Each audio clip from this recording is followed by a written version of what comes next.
What if I told you that this morning the sun refused to rise? Not that it was cloudy or stormy or hidden behind an eclipse. I mean it simply stopped.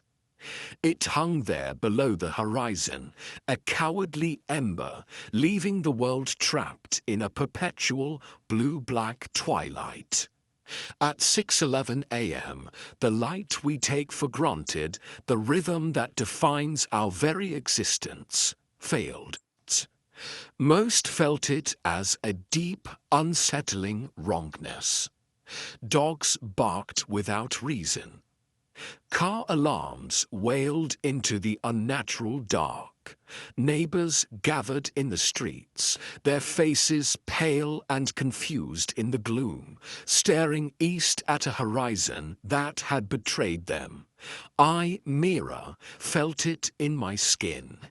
My body knew the rhythm of mornings, the pulse of light, and the certainty of warmth. But when I opened my door to a world still drenched in night's residue, my chest tightened with a primal fear.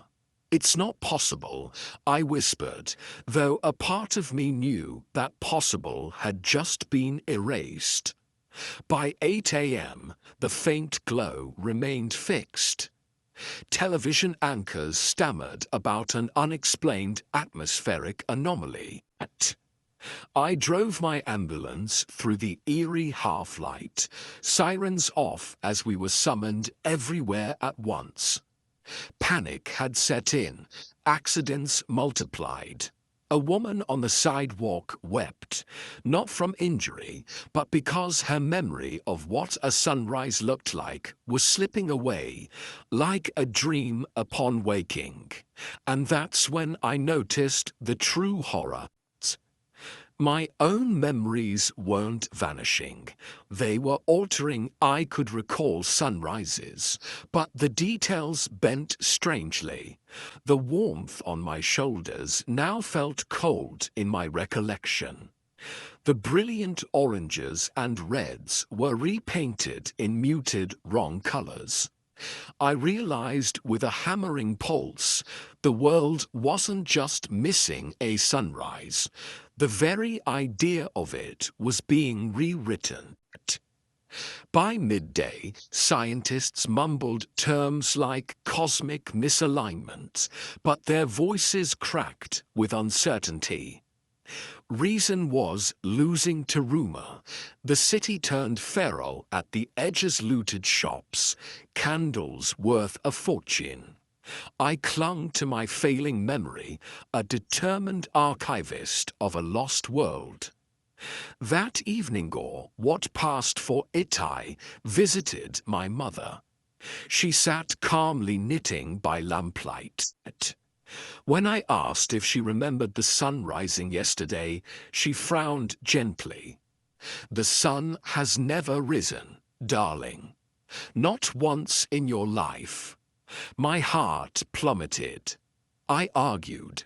I described vivid mornings we'd shared, but she only smiled with pity, as if indulging a child's impossible fantasy.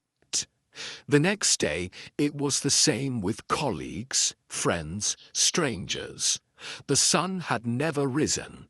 The world had always been twilight. I was the sole keeper of a dangerous, crumbling truth. And soon, the anomaly was no longer the missing sun, it was me. News anchors mocked the sunrise delusion, and my name surfaced online, painted as unstable. The final devastating twist came from my own past. I found an old sketchbook filled with drawings of sunrises, crimson arcs, blazing coronas, rays cutting through clouds. But when I flipped the pages now, the drawings were wrong. They showed only dim, smudged skies and endless twilight. My own hand had betrayed me. I finally understood. It wasn't the sun that had vanished.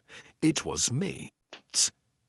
I had slipped into this world from somewhere else, a reality where dawn was a promise. I didn't belong here in this eternal twilight, and the world was diligently erasing the proof my memories, my very identity. I sat on my balcony in that endless night, staring at the horizon. I wasn't waiting for the sun to rise anymore. I was waiting for myself to disappear completely. So, when the first sliver of gold finally broke the horizon unseen by anyone else, unnoticed by cameras or clocks, I smiled.